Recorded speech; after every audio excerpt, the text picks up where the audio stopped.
Hello, everyone. Welcome back to the eDiscovery channel. This is, as always, Tom O'Connor in lovely downtown New Orleans, lovely recovering from uh, Tropical Storm Cristobal, New Orleans.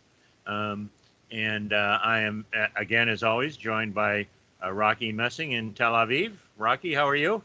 Howdy, all. All's good. Good, good, good, good. And we are both extremely happy to have as our guest today, and as you can probably see from the best vantage point of all of us, um, David Horrigan of Relativity, who I'm sure many of you know, sitting on his seaside veranda, apparently in Nice, France. I'm not sure where exactly. Dave, you're at home in Nahant, I take it. Exactly, Tom. Not quite as exotic as Paris, but it's very close to your old stomping grounds. I am here on what we call the peninsular island of Nahant. It is about 12 miles north of downtown Boston, and we call it the Peninsular Island because it's a debate as to whether it is a peninsula or an island. I had never heard of a tombolo before, but a very thin landmass known as a tombolo plays a key in that. But hey, it's great to join the New Orleans and Tel Aviv party and bring Massachusetts to you. This is the time of year when we love Massachusetts. I loved my many years in New Orleans there with you, Tom, but this part of the year is not one of them when the primordial sump humidity goes through. But so low humidity, clear, crisp Boston. That's beautiful. Yeah, it's about the one. Does look beautiful. Go ahead, Rocky. I have to say, it's probably about what, the 3 weeks that you can actually enjoy it. Well, as the old saying in Boston goes, summer begins and ends on the 4th of July. Yeah. So David, I mean, as Tom said, most probably the majority of our viewers actually already, they're familiar with you and the role that you play at Relativity. But you've been in this industry longer than you've been in Relativity. Why don't you tell us a little bit your background, everything from your attorney. So start there and walk us through kind of how you ended up in this role at Relativity that you play today. Yeah, sure thing. And, my career has taken a circuitous route. I don't think that when we were young, many of us said, gee, I want to be an e-discovery lawyer or an e-discovery systems administrator or a forensic examiner. But that was my lifelong dream. But and now I'm living the dream. So there you are. And here I thought it was you and the Beatles the entire time. But Rocky actually wanted to play left wing for the Washington Capitals, I believe. Oh, the hometown team, yeah. Yes, but unfortunately, I wasn't quite up to par for that. So yeah. My basketball career was very short-lived. I mean, at 6'4", 6'4" for a kid is pretty big. And they're like, yeah, play. There's that slight problem where you got to have some talent. Where did you grow up, David? Where did you go to high school? Pretty much Houston. My dad was at mission control at NASA, so he was, active duty in the Navy before that. But then he was assigned to mission control, so pretty much in Houston. Nice. Yeah. Then went to undergrad in your fair city. Yes, exactly. That much I knew. Yeah. And so, in law school, I think that everybody, whether it's on a summer job or somewhere in time, does a document production or two. But what really brought my career path to where we are now, all in e-discovery, was the tragedy of the attacks of September 11th. I went to law school at University of Florida, go Gators, and I had been a reporter covering small-time reporter covering legal events and legal cases and doing research on tobacco litigation. And after law school, I got a position at the National Law Journal. And how that related to September 11th was, and I think you two know Monica Bay very well. Monica Bay, the longtime editor-in-chief of what is now Legal Tech News, what was called then Law Technology News.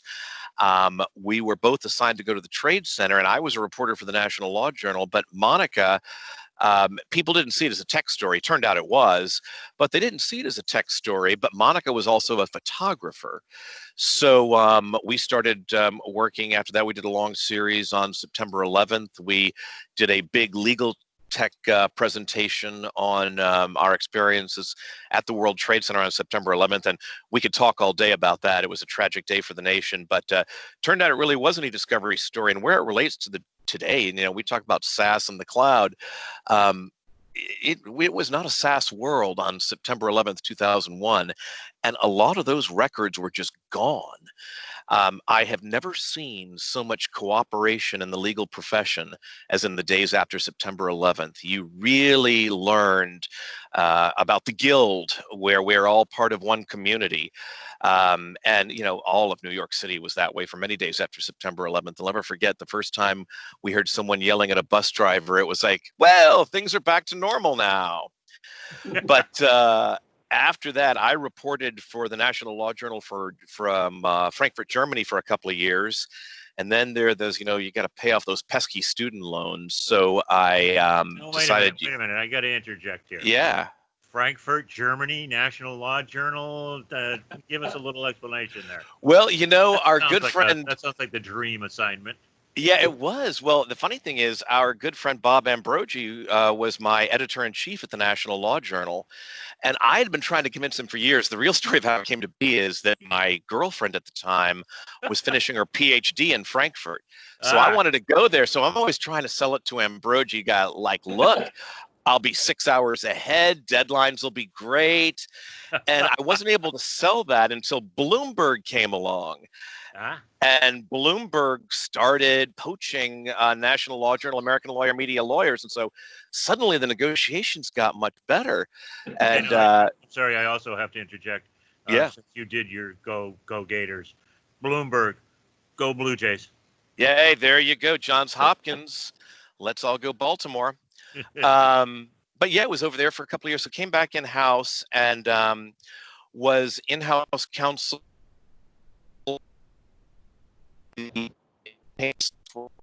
video publishers, and moved over and did policy law for the Magazine Publishers of America, and then made the move to Boston. And I had done some work for different firms, and we'd hired lawyers to do e-discovery in various matters, and got up to Boston. And I was first working as an outside counsel to Brown University, and got this call from a recruiter about 451 research, needing an industry analyst, and they wanted a lawyer to do it. And at the time, I don't want to burst your bubble, but Brown University is not in Boston. Yeah, well, Tom, this is the story of Horrigan. This is the story. This is the story of Horrigan's hubris. In the middle of a recession, where lawyers are getting laid off left and right, I just thought I could waltz into Boston with my out-of-state bar card, and people would love to hire me. Ha ha ha ha ha. Oh yeah, because Boston is such a warm, welcoming community for outsiders. Yeah. Yeah, really. I found that out after the fact. Yeah. But no, so the first job offer I got was at Brown's. So I drove that 150 miles round trip every day. No. Yeah. You drove from Boston to Providence every day? Not just Boston. We're on the north side of Boston. Oh, that's right. So, on the North Shore. Wow. and this was not telecommuting. This was, you had to be in the office. And furthermore, I was not an employee. I mean, I billed them by the billable hour. So if I were not sitting down there billing hours, I didn't get paid, Right. which led to many 3-hour drives in the snow in winter between. Lord. So you can imagine when 451 came calling with that Boston office, I was like, sign me up. Yeah. And you didn't want to move to Providence? I'm shocked. You know, Providence has its charms. It really does. Yeah. It's called Brown's. Cape Cod. Brown's campus is very picturesque. Well, They yes, have yes, the in the summertime, they have the flames in the river that's very nice. Yeah. Providence, they have some fine restaurants, and Providence Chamber of Commerce. I'll be sending you my invoice later on. Yeah, exactly. I will say, having grown up out there, and our good friend Chuck Kellner lives Oh yeah. up there, and it has undergone, like many small towns around America, a remarkable transformation in the last 15 years or so. It is a very nice New England town, unlike what it was like in the 60s and 70s. Well, yeah, and both they and Hartford feel cheated out of the Patriots because, when they moved from downtown Boston and they built Foxborough, Patriot Place and all that, one plan to go to Providence, one plan to go to Hartford. They thought they had a deal. Hey, Tom, trivia for you. You're a Boston guy at heart, Yeah. so you may know this. When they moved out of downtown Boston, they decided to they were going to make it maybe the Massachusetts Patriots, or change it to maybe the Bay State Patriots. Those were two possibilities before the New England Patriots. Why did they not choose Bay State Patriots? Oh, because the Bay City Rollers would be confused with them. Oh, very good. Very good, but incorrect, because the initials would be the BS Patriots. Good one. True story. Providence, I got to say, Providence did kind of get a little piece of it. My sister, as you know, lives down in Nowak, which is next door to Mystic, Connecticut. And when we go up to visit, many times we fly into the Providence airport because it's closer. Green Airport, yeah. Yes, and the Patriots keep their jet there. The Patriots team jet is actually at Providence because that's closer to Foxborough than having them all go into the city of Boston and to Logan. And it's impressive because they have, like, fighter pilots during World War II used to have, little decals on the side for how many kills they had. They've got Super Bowl trophies. Yes.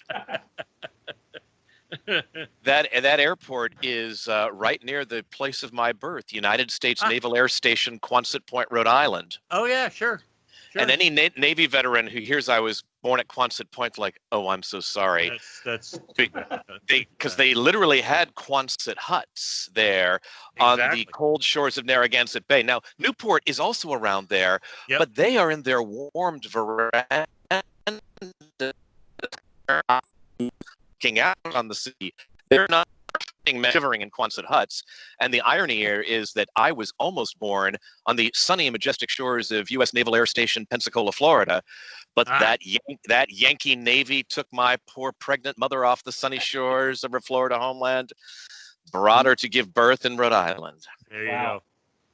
Well, as a young boy whose parents are from Portsmouth, New Hampshire, my grandfather was the chief hull engineer in the submarine yard there. Oh wow!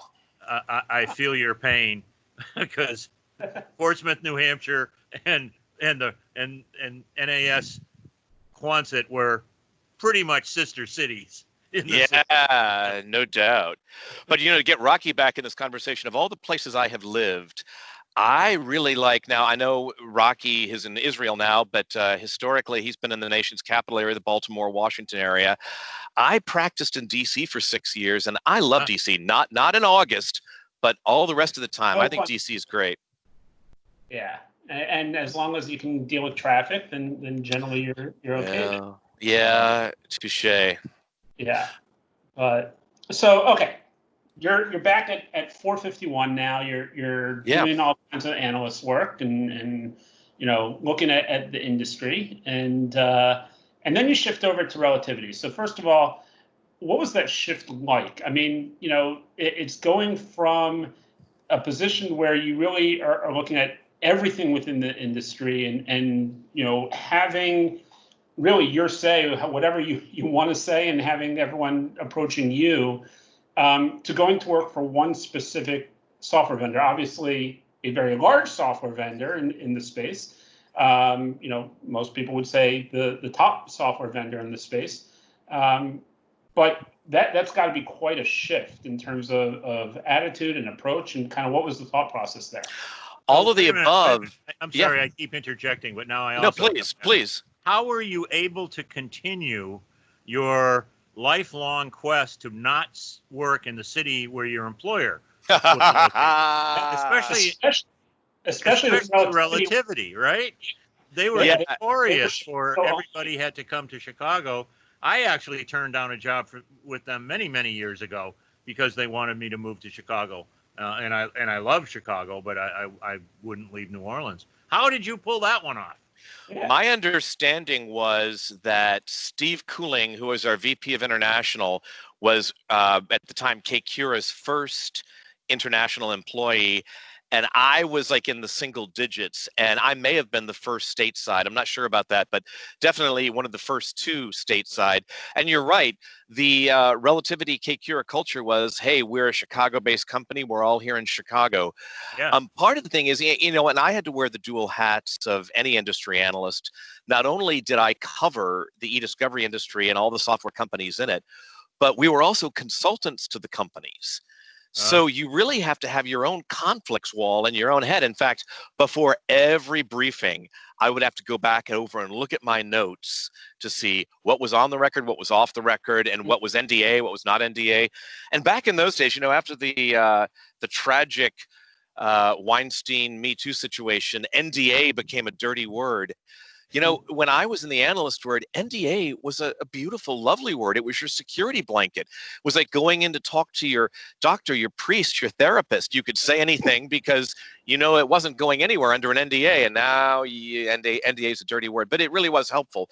Nevertheless, one of the reasons I was able to do that is because for years I had been advising Kate Cura, at the time now Relativity.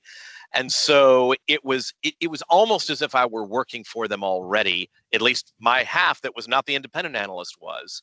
Gotcha. And so then 5 years ago, made the move to go over. And, Rocky, when you're hitting home on not being the guy in the industry, what was really difficult is saying goodbye to some of the companies that are now our competitors and some are partners. Right. And it was sort of like, yeah, well, I'm not going to be working with you anymore. And oh, yeah, I'm going to be your competitor too.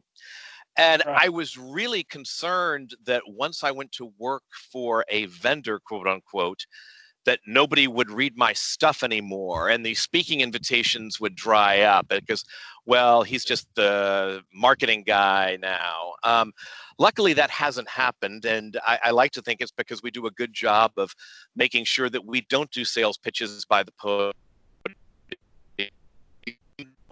Programs, learn something, CLE, and this is fluff. When Andrew Saja was talking to me about coming over, he said, what I want you to be is doing a program where we really give back to the community. Now, obviously, at the end of the day, our goal is to sell software. Everybody's goal, everyone in an organization is a salesman. Yeah, exactly. Yeah. But Saja really was saying that, hey, we want to give this free legal education. Now, we know that when we give a CLE course, we hope they remember Relativity is the one that gave them this free course. But it's those sort of things. And it's been fun, bringing it back to Monica Bay and Legal Tech News. She was saying, you got to make up your mind. Do you want to be a lawyer or do you want to be a journalist? And I'm like, I want to be both. She's like, you can't. You got to choose. You got to choose. And luckily, I think I've been fortunate because, Ryan O'Leary is now with one of my former competitors, IDC. Ryan does a good job of being both a lawyer and an analyst because although it's not a client-lawyer relationship, he is a lawyer commentating on legal issues and he gets to write a lot. I was able to do that at 451 Research, and now I'm lucky enough to get to do it at Relativity. Yeah. Right. So one of the things that I've always been amazed is watching you in your role at Relativity. Obviously, you lead a lot of or not a lot, you lead the legal education side of things, especially around Relativity Fest, both London and stateside. You'll end up moderating 9-10 panels over the course of 2-3 days.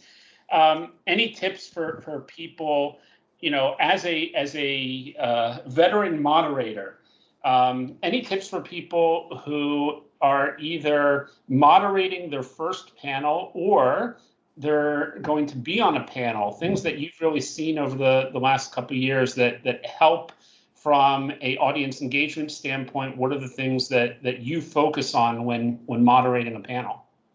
There are several things. Everybody up there should have a role. You should pick your speakers. There are a lot of things that go into picking who a speaker is going to be. There are commercial considerations, there are marketing considerations. But on my side of the house, what I get to push for is someone filling a role and filling a niche. And then your number one job is to make the speakers look good. You've invited them there, you're their host, make them look good. Number two is to make it interesting and entertaining. Sometimes we go way on the entertainment side with the State of the E-Discovery Union. We bring in buzzers sometimes in the game show format. And, you know, you just got to remember to have entertaining speakers. Actually, diversity and... David, I think for the next judges panel, you should give the audience buzzers. Ah, there you go. That'll go over well, right? Yeah. And, you know, inclusion and diversity is something that we all need to think about, and especially in trying times like these. But it hit home to me several years ago when I had done an ILTACON panel, and it was the first thing in the morning after all the parties and all. I'm like, oh, God, no one's going to show up. But I was proud of myself for putting together a great panel. I was moderating a panel of Judge Peck, Ari Kaplan, and Ed McAndrew, and we were up there, knocked it out of the park, standing room only. I've never seen this in any program. We got all 10s, but there was one comment who dinged us at the very end. And in the comment, it was hashtag, yet another all-white male panel. Yep. And to paraphrase Scarlett O'Hara, as I saw my perfect record crumbling, thought, as God is my witness, never again will that happen to me. And more importantly, never again will it happen to the people who come to our programs and feel like they want to be part of it, like they could be up there someday, and it's people to whom they can relate. So we want to be relatable, and so inclusion and diversity is something to consider, more so than getting a perfect 10 rating. It's just making people feel at home.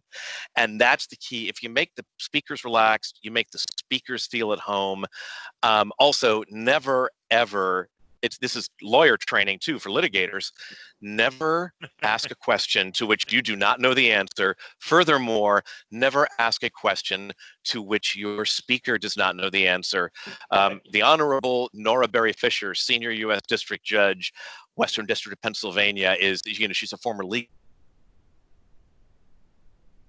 Uh-oh. Being, you know, want to meet. Well, we were at Relativity Fest last year on the judicial. Go ahead. No, sorry. Connection lost for a second. Oh, sorry about that. So we're talking about how great Judge Fisher is. And I look over at Judge Fisher and call on her on this case.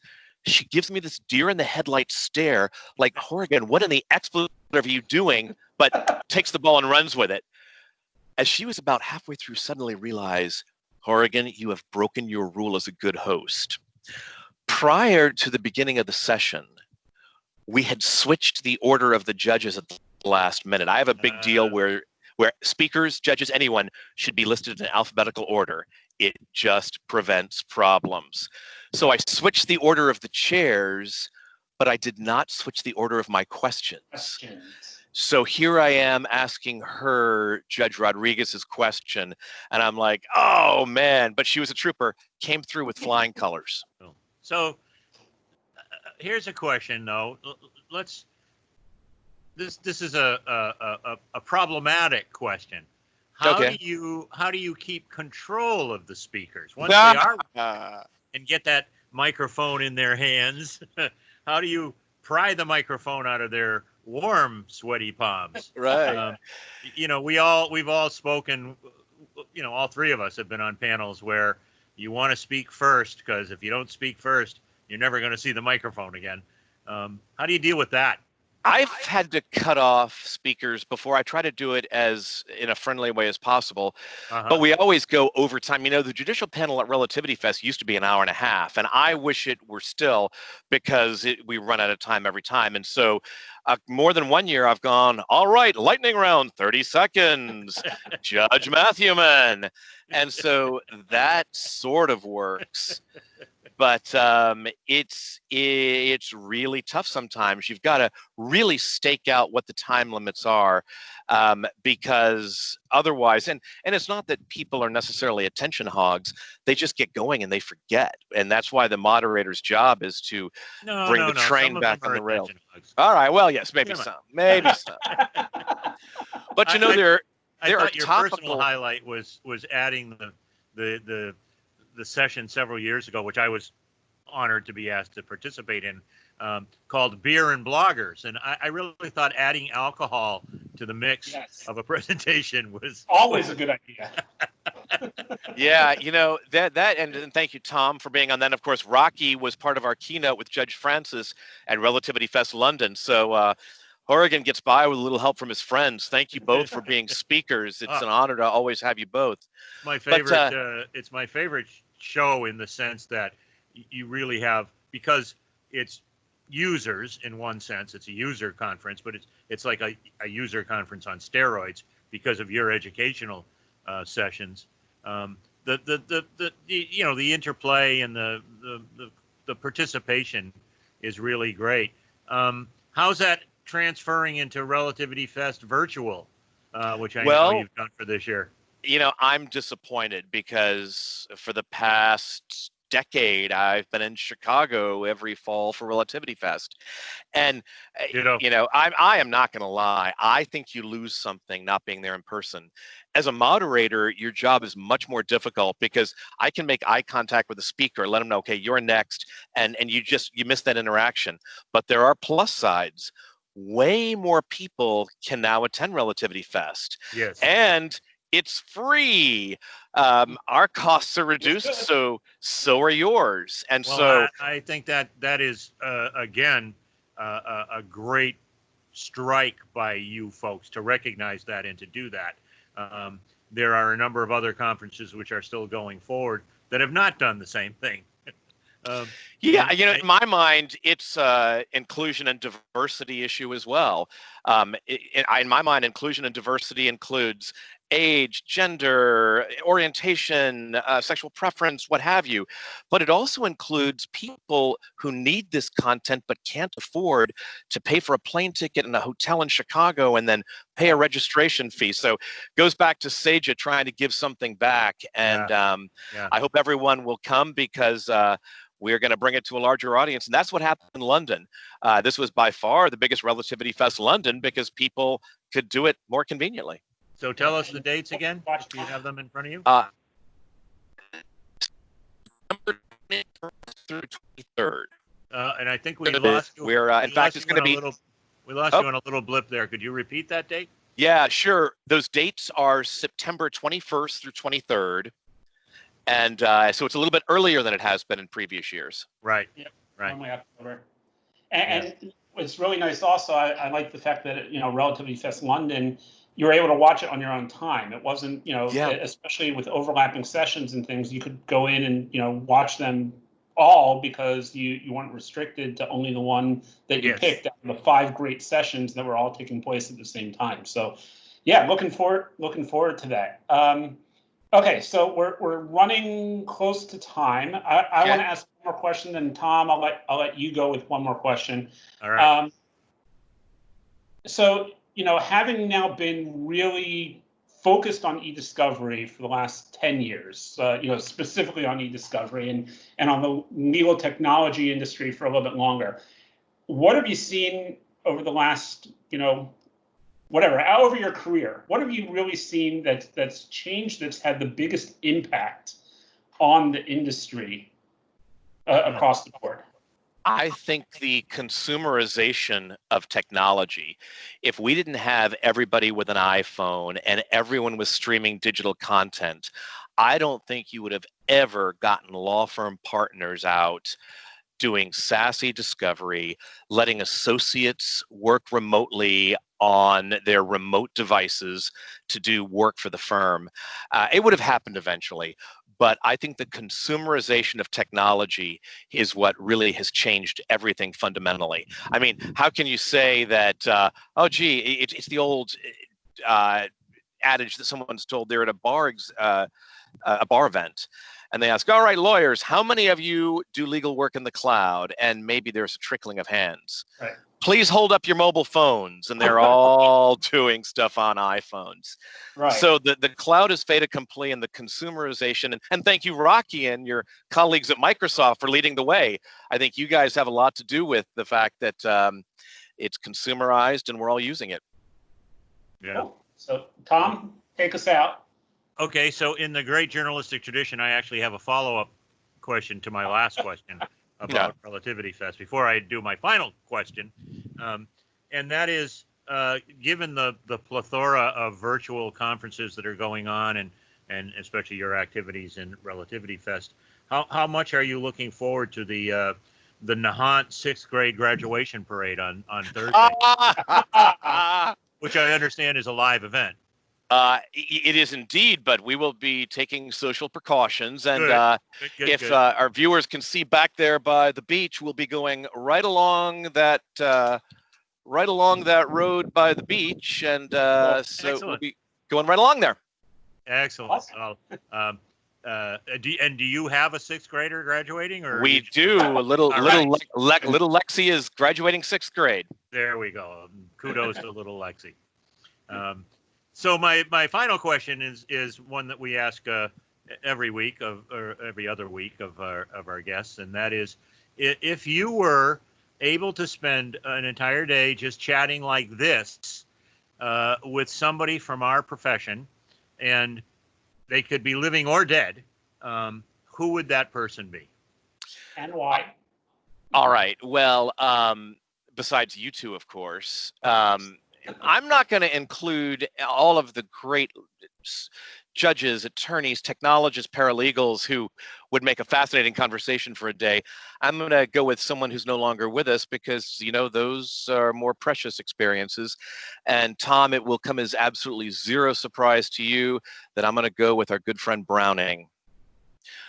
I think most of you know Browning Marion, but he was a law firm partner, a naval officer, and with Judge Fisher and so many people in our industry, one of the nicest gentlemen you ever want to meet. When they talk about an officer and a gentleman, that was this guy.